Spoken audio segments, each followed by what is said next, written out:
Hello, thank you so much for trusting me with your energy again. I appreciate you. I'm feeling called to this tarot deck that I got from Spencer's, so we're going to see what Spirit has for you in the highest good this time.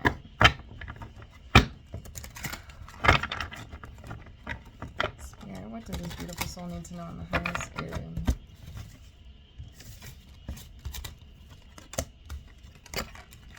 I usually don't feel called to shuffle so randomly, but I did this time. All right. Oh my gosh. Your upcoming energy is beautiful. Wow. Okay, we have the Wheel of Fortune, followed by the Four of Wands and the Chariot. All of these cards associate high positive energy. This is giving major, learning a lesson, integrating it, and now finally embodying it. Finally seeing the strength that you've gained from hard lessons learned. Four of Wands indicates a lot of forward momentum as well, a lot of prosperity in the things that you've built for yourself. There's just a lot of really positive, really strong energy here.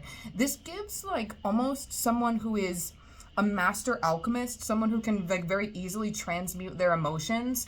I feel like you could be going through a death and rebirth phase right now, but I feel like this is more just due to some slight, maybe things that are outside of your control at this point in time, still kind of processing the lesson of learning surrender to some things, learning to kind of, not want to say enjoy the pain of hard lessons, but breathe through it a little easier and actually cope through it a bit easier, and actually learning how much mental, emotional strength you actually have and spiritual strength you have. This, honestly, I wish I had a human word to describe the level of the best word I could use to describe this is a very sturdy, stable foundational energy. I mean, we have the Four of Wands, we have the Chariot, which here is depicted by a centaur. Very, very strong creature.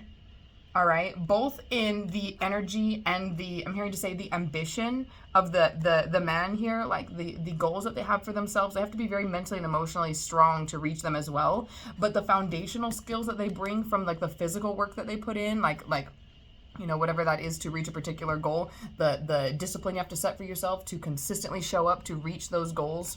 I feel like you've learned a lot of lessons through some of these extended goals that you've had for yourself, whether this be in career or personal life. I feel like you've learned a lot of lessons that strengthened you mentally, even though it was physical effort that you were putting into certain things that you were doing in your life. I feel like you're going to be moving forward into a phase of life where it feels less painful to learn some of these lessons and more actually receiving some of the gentleness from the lessons that you've put in. It's almost seeing I'm seeing the image of a flower blooming. And you know you ever seen a time-lapse video of a flower coming up out of the dirt and then actually blooming and everything?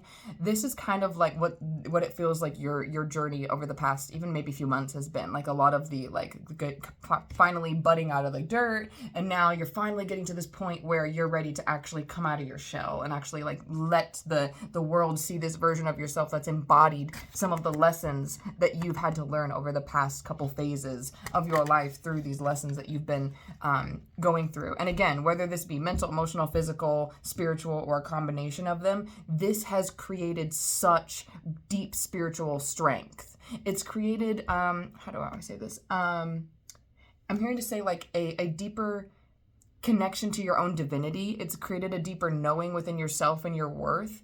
I feel like you've also put in a lot of work towards being multiple versions of yourself more authentically, a more, vulnerable version of yourself, a version of yourself who has to sometimes, give yourself a kick in the ass to really keep going.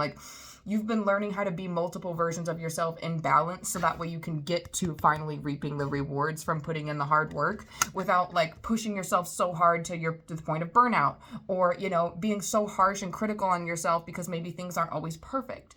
I feel like you've been learning a lot of lessons around just being very in tune with your inner child, very open to hearing what different parts of you have to say, even if it might be hard to hear, or they come from the ego or the shadow self.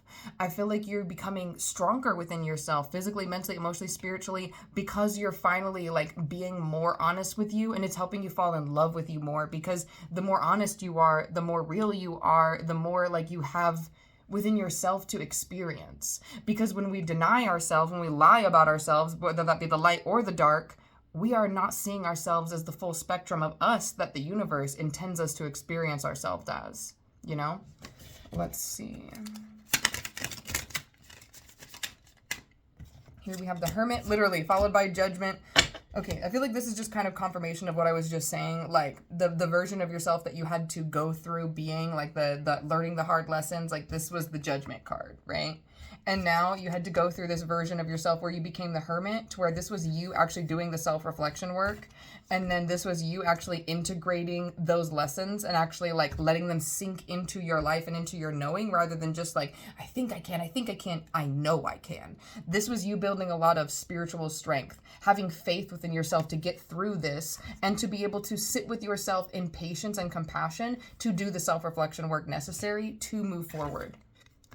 This whole reading, all these cards, these show a person who has the ability to self-reflect when needed and the ability to be very honest, very, like, whether that be radical honesty that sometimes is like the honesty we don't want to hear but we have to hear, or the honesty that sounds like a whisper to ourselves. It was something that we needed to hear that was hard to hear, even if it's a good thing to hear about ourselves. It's just sometimes hard to receive the good because we're so focused on the parts of us that feel broken or lost in the dark.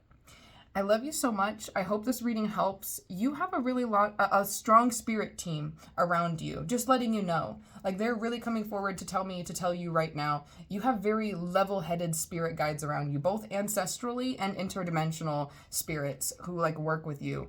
I don't know if maybe like mermaids or like mythical creatures in general kind of are something you're drawn to, but I'm getting this kind of energy of like tree nymph, just kind of like this elvish energy, this unicorn energy, this mermaid energy. It feels very playful and imaginative. It feels very free-flowing.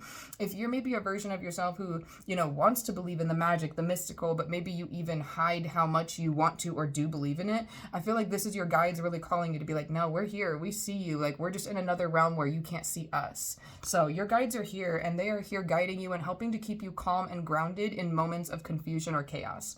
I love you so much. Your guides love you so much. Thank you for purchasing this reading. And if you have any questions, comments, or concerns, you know how to reach me. Bye.